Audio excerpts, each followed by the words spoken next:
എന്താ മോളെ? ഓ, മോള് ഇങ്ങനെയുള്ള സ്ഥലത്തൊന്നും വന്നിട്ടുണ്ടാവില്ല അല്ലേ? ഇല്ല. സമ്പന്നയായ ഒരു പെൺകുട്ടിയാവുമ്പോ ഇതുപോലുള്ള സ്ഥലങ്ങൾ കാണേണ്ടിയും വരേണ്ടിയും വരും. പക്ഷെ പുറപ്പെട്ടത് മുതൽ എന്താന്നറിയില്ല, എന്റെ മനസ്സിൽ എന്തോ ഒരു ടെൻഷൻ പോലെ. എന്ത് കാര്യത്തിനിറങ്ങുമ്പോഴും ഞാൻ ഭഗവാന്റെ മുൻപിൽ പ്രാർത്ഥിക്കാറുണ്ട്.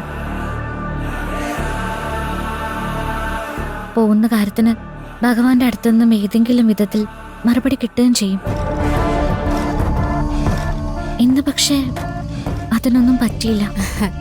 ഭഗവാൻ എന്ന് പറയുന്നത് തന്നെ പാവങ്ങളുടെ വേദന കാണുന്നയാളെന്നല്ലേ അർത്ഥം.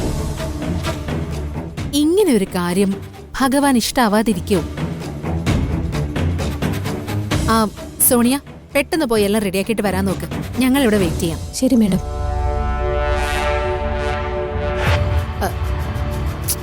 മോൾ ഇങ്ങനെ ടെൻഷനോടെ നിൽക്കുമ്പോ അമ്മയ്ക്ക് പേടിയാട്ടോ. കാരണം നാളെ ഈ സ്വത്തെല്ലാം കൈകാര്യം ചെയ്യേണ്ടി വരുന്നയാള് ഇങ്ങനെ പരിഭ്രമിച്ച് നിൽക്കല്ലേ. സ്വത്തും പണവും ഒന്നും എനിക്ക് വേണ്ടെന്ന് ഞാൻ പറഞ്ഞല്ലോ. ഇപ്പൊ തന്നെ എനിക്കിത് വല്ലാത്ത ബുദ്ധിമുട്ടായി തോന്നുന്നുണ്ട്.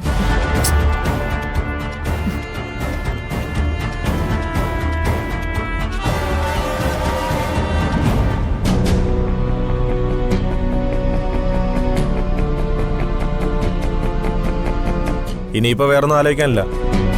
ആ കുട്ടിയെ കൊണ്ട് തന്നെ പഠിപ്പിച്ചു നോക്കാം. ഓക്കെ ആയിരിക്കും സാർ. സത്യത്തിൽ ശ്യാമ മേഡം പറഞ്ഞു കഴിഞ്ഞപ്പോഴാണ് ഞാൻ വിവരം അറിഞ്ഞത്. കുറച്ചു നാൾ മുമ്പ് ഒരു ചിത്രത്തിൽ ശ്യാമ മേഡത്തിനൊപ്പം ഈ കുട്ടി ഒരു പാട്ട് പാടിയിട്ടുണ്ട്. ആ പാട്ട് ഗംഭീരമായിട്ടുണ്ട്. ഓ, അത് ശരി. ആ, എന്തോ ഒരു ചെറിയ കാര്യം കൊണ്ട് ആ പടം മുടങ്ങി കിടക്കുക. ആ പടവും പാട്ടും പുറത്തു വന്ന ഈ കുട്ടി ഒരു ചർച്ചാ വിഷയമാകുമെന്ന അവിടെ ഉണ്ടായിരുന്നത് പറഞ്ഞത്. അപ്പോ ഇത് വെറുതെ ഒരു വഴിവെട്ടി വന്നതല്ലല്ലേ? എന്തായാലും സാറ് വാ, നമുക്ക് ആ കുട്ടിയോട് സംസാരിക്കാം. വാ വാ.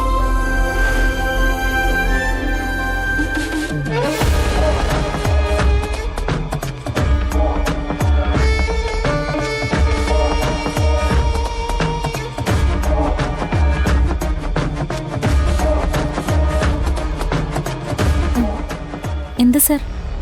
അല്ല, പ്രിയങ്കയുടെ കൂടെയുള്ള കുട്ടിയില്ലേ, രാധിക, ആ കുട്ടി എവിടെ പോയി? ഒരു അത്യാവശ്യ കാര്യമായിട്ട് വേറൊരു സ്ഥലത്തേക്ക് വിട്ടിരിക്കോ. എന്താ സർ, എന്തെങ്കിലും പ്രശ്നമുണ്ടോ? പ്രശ്നം ആ പെൺകുട്ടിയോട് നേരിട്ട് സംസാരിക്കേണ്ടതാ.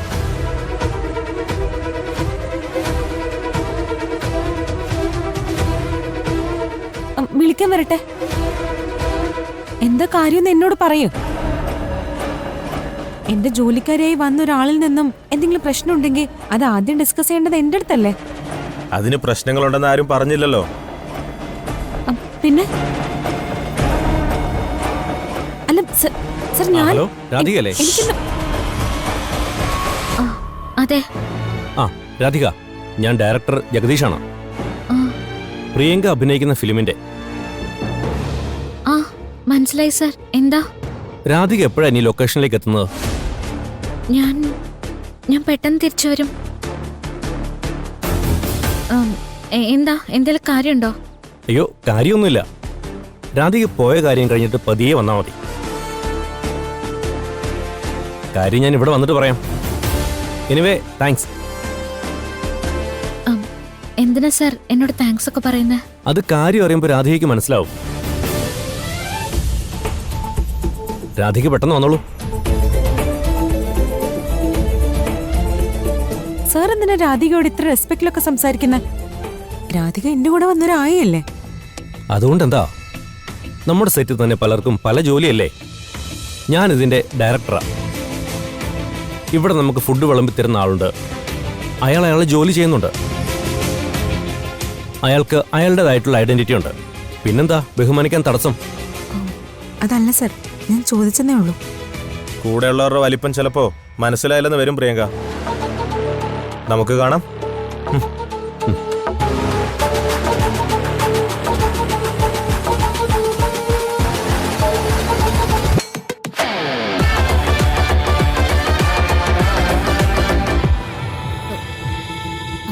എന്താ മോളെ, ആരെ വിളിച്ചത്? ആ, അത് മ്യൂസിക് സ്കൂളിൽ പഠിക്കുന്ന ഒരു കുട്ടിയുടെ അച്ഛനാ. ഓ, ഞാനങ്ങ് പേടിച്ചു പോയി. എന്തിനാ പേടിക്കുന്നേ? ആ, അല്ല മോളെന്തോ ടെൻഷൻ ഉണ്ടെന്ന് പറയുകയും ചെയ്തു, പെട്ടെന്ന് കോള് വരികയും ചെയ്തു, അല്ലാതെ ഒന്നുമില്ല. ഐശ്വര്യ മേഡം, അകത്തെല്ലാം റെഡിയാണ്, വിളിക്കുന്നുണ്ട്.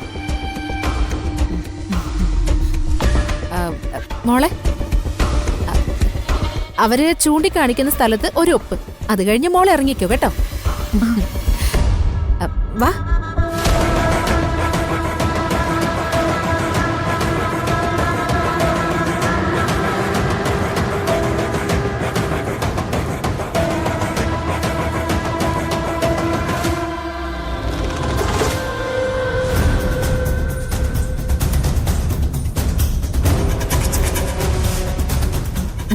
ദാ ഇവിടെ ഒപ്പിട്ടോളൂ.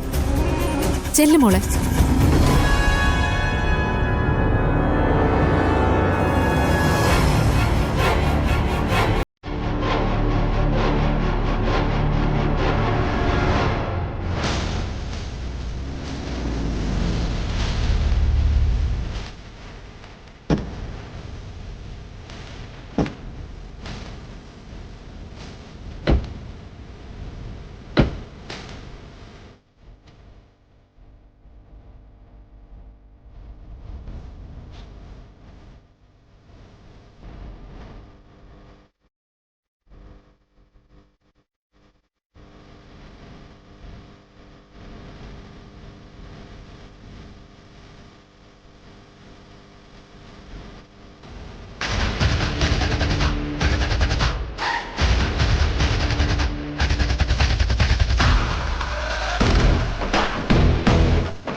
സർ, രജിസ്ട്രേഷൻ മറ്റൊരു ദിവസത്തേക്ക് വെക്കാം നമുക്ക്.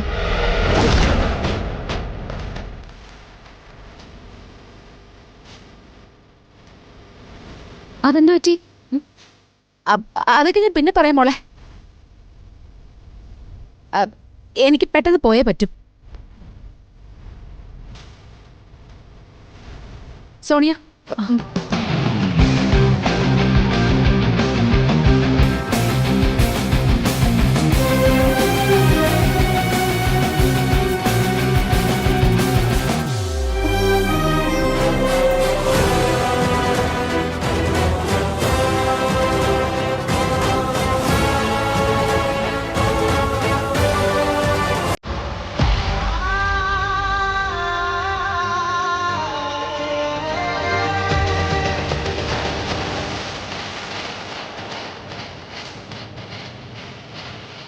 ശ്യാമേ, രാധിക മോളല്ല നിൽക്കുന്ന.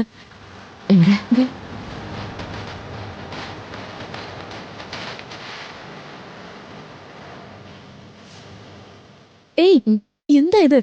ഈ രൂപത്തിൽ അവള് കാണണ്ട.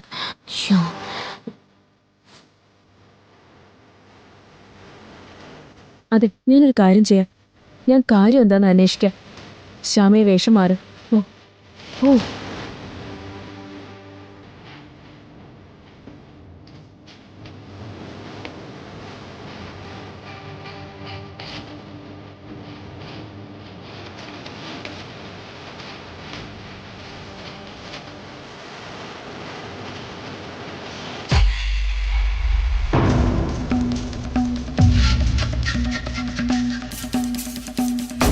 രാധിക മോളെ,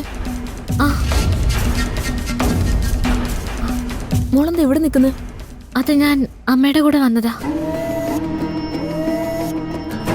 ഞാൻ പറഞ്ഞില്ലേ, അമ്മയാണെന്ന് പറഞ്ഞ് എന്റെ പുറകെ നടക്കുന്ന സ്ത്രീയെ കുറിച്ച്. എന്നിട്ട് അവരവിടെ? എന്തോ ഒരു രജിസ്ട്രേഷന് വേണ്ടി ഞാൻ ഒപ്പിടാൻ വന്നതാ. പെട്ടെന്ന് അവര് ഇറങ്ങിപ്പോയി. അതുവഴി പെട്ടെന്ന് ഇറങ്ങിപ്പോയെന്നോ? അപ്പൊ ഇതിലെന്തോ പ്രശ്നമുണ്ടല്ലോ. സർ, എന്ത് രജിസ്ട്രേഷൻ ഇവിടെ നടക്കാൻ പോയത്? ഈ കുട്ടി എന്തിലും ഒപ്പിടേണ്ടിയിരുന്നെ? അത് ഒരു 10 സെക്കൻഡ് കൂടി മതിയായിരുന്നു. അതിനിടയിൽ ഇവരെവിടുന്നാ പൊട്ടിമുളച്ചത്? ഛേ, മോശം.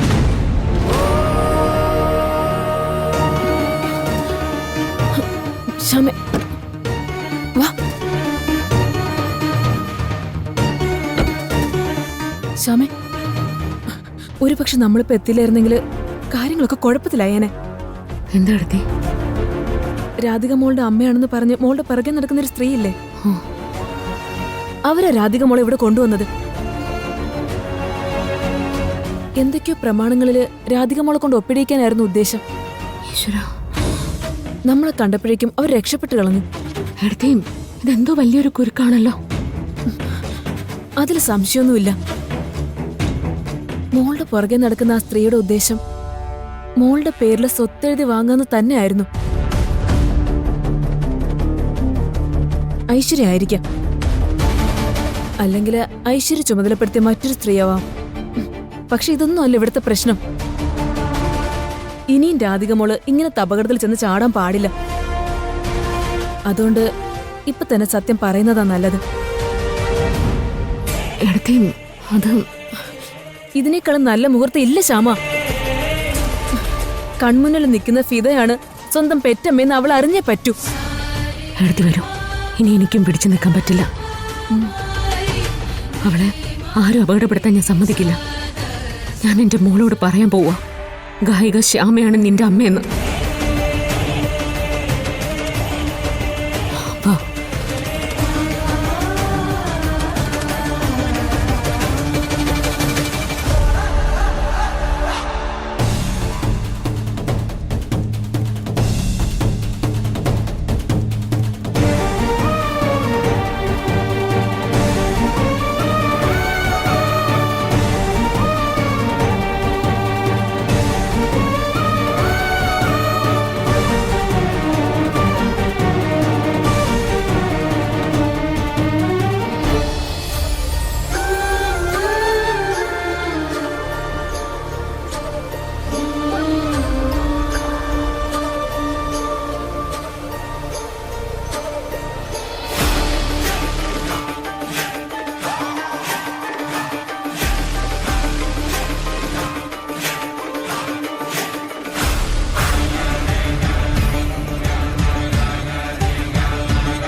മേഡം ഇവിടെ ഉണ്ടായിരുന്നോ?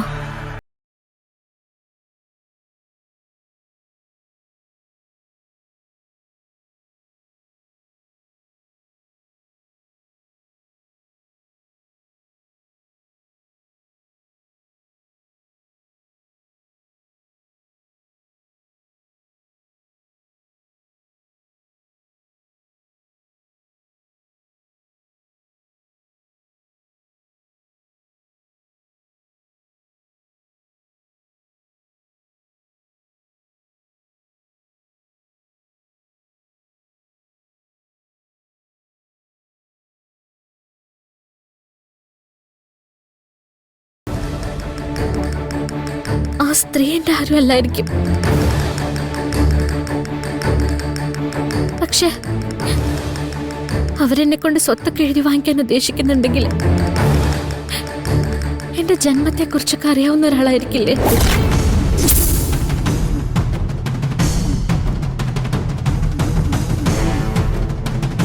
അപ്പോ അവർക്ക് എന്റെ അച്ഛനും അമ്മയെ കുറിച്ചൊക്കെ എല്ലാം അറിയായിരിക്കും.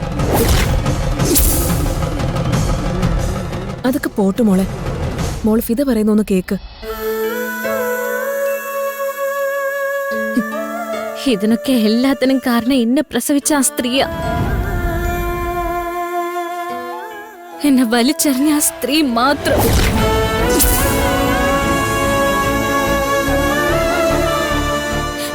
അതുകൊണ്ടല്ലേ ഞാൻ അനാഥയായിട്ട് വളർന്നത്. അതുകൊണ്ടല്ലേ ഇങ്ങനെ എല്ലാവരും എന്നെ ദ്രോഹിക്കുന്നത്. അതുകൊണ്ടല്ലേ ഇതുവരെ കൊണ്ടുവന്നെ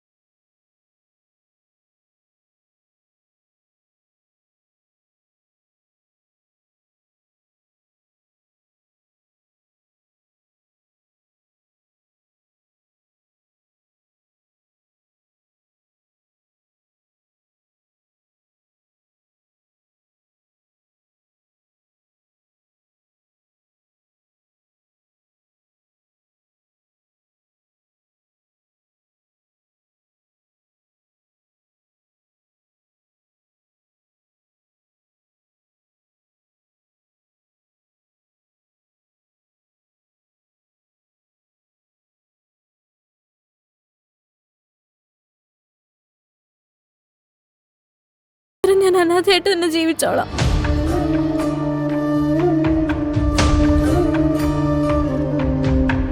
എനിക്കെന്റെ യശോദാമ്മ ഉണ്ടല്ലോ, സീതാ മാഡം ഉണ്ടല്ലോ. നിങ്ങളൊക്കെ അമ്മയെന്ന് വിളിക്കുന്നതിനപ്പുറം ഒരു സന്തോഷവും എനിക്ക് വേണ്ട.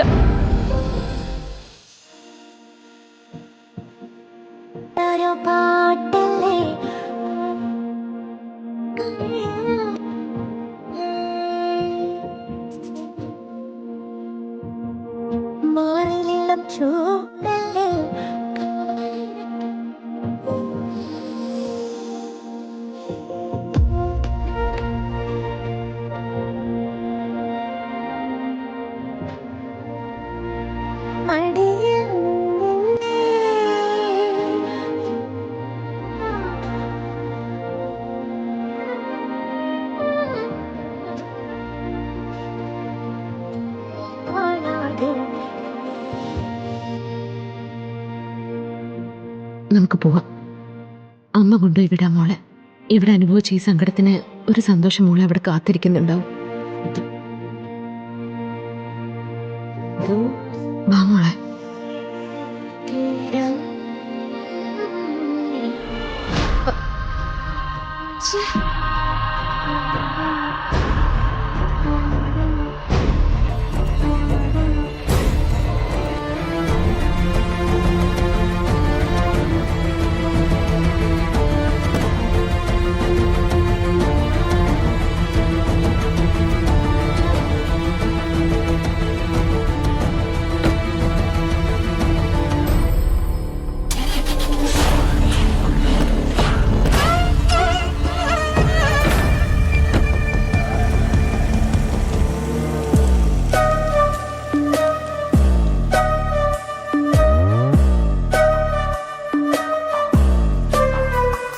പെറ്റമ്മയാണെന്നൊരു വേഷം മാത്രമേ മേഡൻ രാധയ്ക്ക് മുന്നിൽ കെട്ടുന്നുള്ളൂ.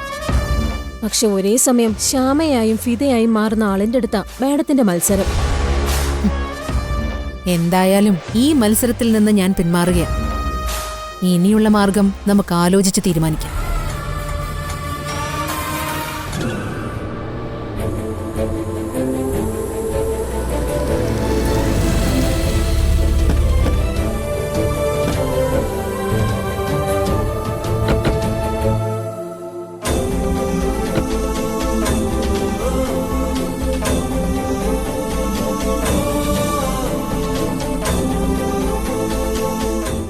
ഞാനേ ഡയറക്ടർ സാറിനെ ഒന്ന് ചെന്ന് കാണട്ടെ. മോള് പോയി കണ്ടിട്ട് വാ.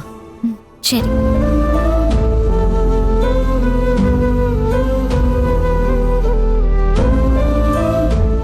ഡയറക്ടർ കാര്യം പറയുമ്പോൾ എന്തൊരു സന്തോഷമായിരിക്കും അവളുടെ മുഖത്ത്.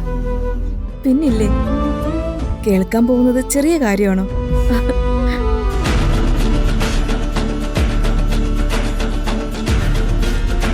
ഏയ് ഇങ്ങ് വാ.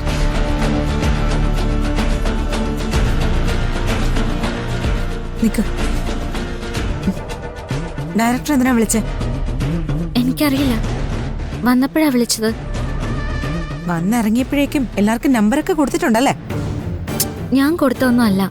ഓ, ഇന്ത്യ മഹാരാജ്യത്തെ ഏറ്റവും പ്രശസ്തമായ ഫോൺ നമ്പർ ആണല്ലോ രാധിക മാഡത്തിന്റെ കയ്യിലിരിക്കുന്നത്. പിന്നെ അയാള് വിളിച്ചത് അങ്ങോട്ടോ ഇങ്ങോട്ടോ പോകുന്ന ചെറിയ വേഷം ചെയ്യാനാണെങ്കിലോ അല്ലെങ്കിൽ എന്റെ പുറകെ നിന്ന് ഡാൻസ് ചെയ്യാൻ പറ്റുമെന്ന് ചോദിക്കാനുമായിരിക്കും. പറ്റില്ല എന്ന് അപ്പൊ തന്നെ പറഞ്ഞേക്കണം, മനസ്സിലായോ? പറയാം. ആ രാധിക വന്നോ? എന്താ സർ? ആദ്യമേ തനിക്കൊരു കൺഗ്രാറ്റ്സ് പറയാം. താനാള് കണ്ടതുപോലല്ലോ. വലിയ വലിയ ഇടങ്ങളിലൊക്കെ ആണല്ലോ പിടി. എന്താ സർ? കുറച്ചു മുമ്പ് ശ്യാമ മാഡം വിളിച്ചിരുന്നു. ആക്ച്വലി നമ്മുടെ സിനിമയിൽ ഒരു സോങ് ശ്യാമ മാഡം ഇന്ന് പാടേണ്ടതായിരുന്നു. മേഡത്തിന് എന്തോ ത്രോട്ട് ഇൻഫെക്ഷൻ. റെക്കോർഡിംഗ് മുടക്കാനും പറ്റില്ല. ശ്യാമ മാഡം ആ പാട്ട് പാടാൻ മേഡത്തിന് പകരം രാധികയാണ് ശുപാർശ ചെയ്തത്.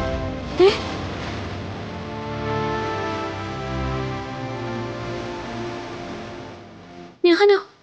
ശ്യാമ മാഡം അത്ര കോൺഫിഡൻസോട് പറഞ്ഞതുകൊണ്ട് ഞങ്ങൾക്കിനി സംശയമൊന്നുമില്ല.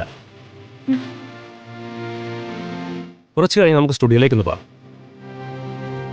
അയ്യോ, അത് അവർക്ക് എന്തെങ്കിലും അബദ്ധം പറ്റിയതായിരിക്കും സർ. അല്ലാതെ സ്റ്റുഡിയോയിലൊക്കെ പോയി പാടുക എന്നൊക്കെ പറഞ്ഞാ ശ്യാമ മേഡത്തിനേക്കാൾ വിലയിരുത്താൻ അറിയില്ലല്ലോ പ്രിയങ്കയ്ക്ക്. സർ, ശ്യാമമ്മയുടെ എൻ്റെ പേര് പറഞ്ഞതിൽ എനിക്ക് ഒരുപാട് സന്തോഷമുണ്ട്. പക്ഷെ ഞാൻ ഇവിടുന്ന്